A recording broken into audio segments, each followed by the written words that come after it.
ताकि ज़्यादा से ज़्यादा लोग इस लाइफ से जुड़ जाएं, क्योंकि कुछ अहम और ज़रूरी बातें करनी है। चलिए मैं अपनी बात शुरू करता हूं। साथियों, जिस तरीके से आप तमाम लोगों को पता है कि सोशल मीडिया पे हम लोग क्या करते हैं और किस तरीके से आवाज़ उठा रहे हैं, ज़मीनी लेवल पे हम लोग आवाज़ उठा रहे हैं पिछले तकरीबन 6-7 साल से। कोई जगह हम लोगों ने नहीं छोड़ी, चाहे केरला हो, चाहे कश्मीर हो, चाहे गुजरात हो, चाहे राजस्थान हो, चाहे असम हो, चाहे बिहार हो, कोई सी भी स्टेट हो,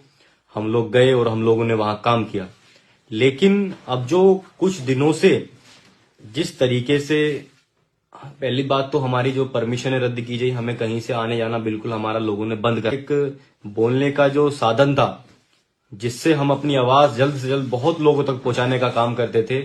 उसको भी इन लोगों ने जो है बंद करने का काम कर दिया है। आपको पता है कि 5.2 मिलियन की जो आईडी थी इंस्टाग्राम पर,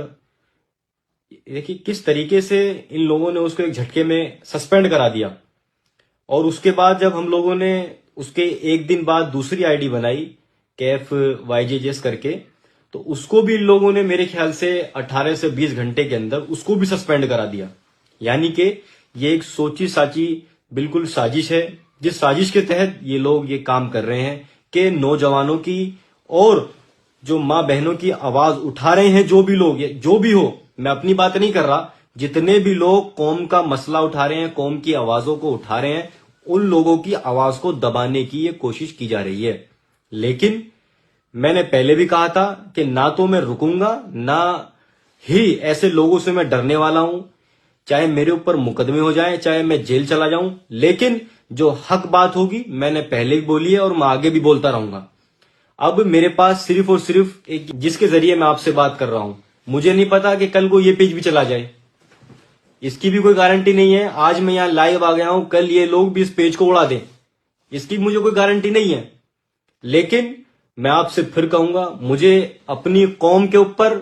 और छत्तीस बिरादरी के ऊपर विश्वास है कि जिस तरीके से मैं आवाज उठा रहा हूं, मेरा साथ आप लोग देंगे। क्योंकि